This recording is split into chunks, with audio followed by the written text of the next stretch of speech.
अस्सलाम वालेकुम दोस्तों, तुसी देख रहे हो पंजाब टीवी ते मैं तुहाडा बेज़बान मोहम्मद शमान खरल। दोस्तों सब तो पहला साडे चैनल नूं सबसक्राइब करो, नाल ही बैल आइकॉन दा बटन दबाओ ताकि साडी हर आने वाली वीडियो तुहाडे तक पहुंच सके। दोस्तों अज तुहाडे वास्ते मैं बहुत बेहतरीन चंगी गां दी वीडियो लैके आया। उम्मीद है कि तुहानूं ये गां पसंद आवेगी। कैमरामैन साहब जरा विखाओ गां।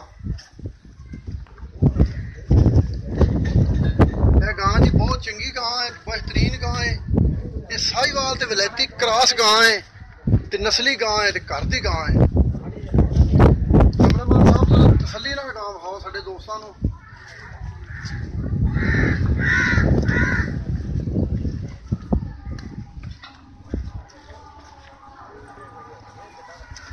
देख ली अच्छा फिर विखावांगे। दोस्तों हुण बुलाने इस गां दे मालक नूं ताकि उनके को अच्छी तरह सारी इन्फॉर्मेशन लै सकीए। आओ जी मालिक साहब, अस्सलाम वालेकुम। की नाम है जी तुहाडा? अंसर खान। कितनी देर हो गई सूई नूं? 6 महीने हो गए ने। ते किन्ने देर दी दाड़ होई?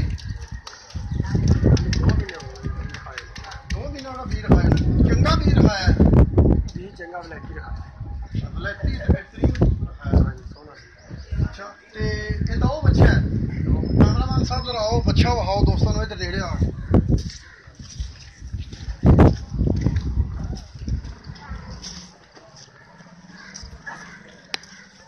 ਪੰਜਾਂ ਮਹੀਨਿਆਂ ਦਾ ਬੱਚਾ ਹੈ ਨਾ।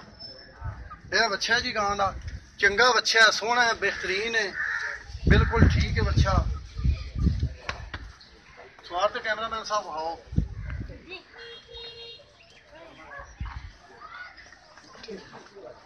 ਹੁਣ कैमरामैन साहब जरा ले आओ इधर गांव में।